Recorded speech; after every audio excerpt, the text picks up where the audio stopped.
मित्रों, एक बड़ी ही मार्मिक कहानी है।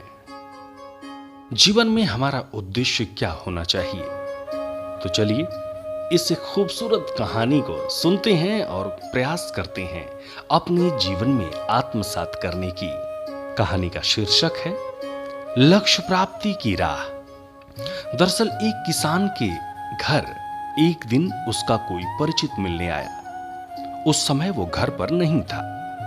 उसकी पत्नी ने कहा, वो खेत पर गए हैं, मैं बच्चों को बुलाने के लिए भेजती हूं, तब तक आप इंतजार करें और यहीं बैठ जाएं। कुछ ही देर में किसान खेत से अपने घर आ पहुंचा। उसके साथ साथ उसका पालतू कुत्ता भी आया। कुत्ता जोरों से हाँफ रहा था। उसकी यह हालत देख मिलने आए व्यक्ति ने किसान से पूछा, क्या तुम्हारा खेत बहुत दूर है? किसान ने कहा, नहीं, पास ही है। लेकिन आप ऐसा क्यों पूछ रहे हैं? उस व्यक्ति ने कहा, मुझे ये देखकर आश्चर्य हो रहा है कि तुम और तुम्हारा कुत्ता दोनों साथ साथ आए, लेकिन तुम्हारे चेहरे पर रंच मात्र थकान नहीं, जबकि कुत्ता बुरी तरह से हाँफ रहा है। किसान ने कहा, मैं और कुत्ता एक ही रास्ते से घर आए हैं।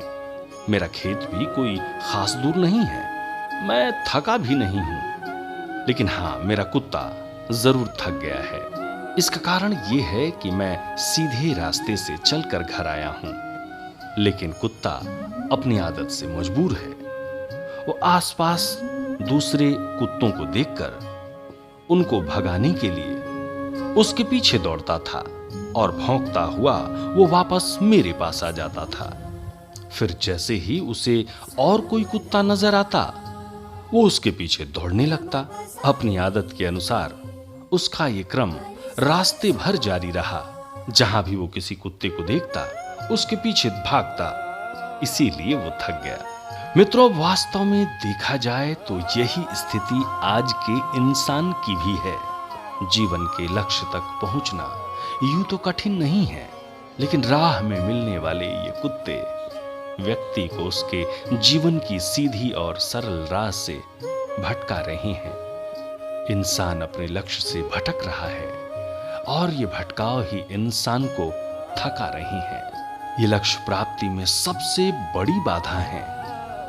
आपकी ऊर्जा को रास्ते में मिलने वाले कुत्ते बर्बाद करते हैं। तो ऐसे में भौंकने दो इन कुत्तों को और लक्ष्य प्राप्ति की दिशा में सीधे बढ़ते रहो।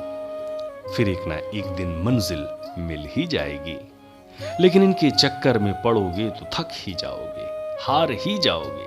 अभी आपको सोचना है कि किसान की तरह सीधी राह चलना है या उस कुत्ते की तरह। मित्रों, ये खूबसूरत कहानी आप भी अपने जानकार दोस्तों और परिवार के सदस्यों को सुनाएं और इसका लाभ प्राप्त करें, क्योंकि जीवन में लक्ष्य से यदि हम भटक गए तो सिर्फ पछतावा मात्र ही हमें हाथ लगेगा। सदैव प्रसन्न रहें और ये मानकर चलें कि जो प्राप्त है वो पर्याप्त है।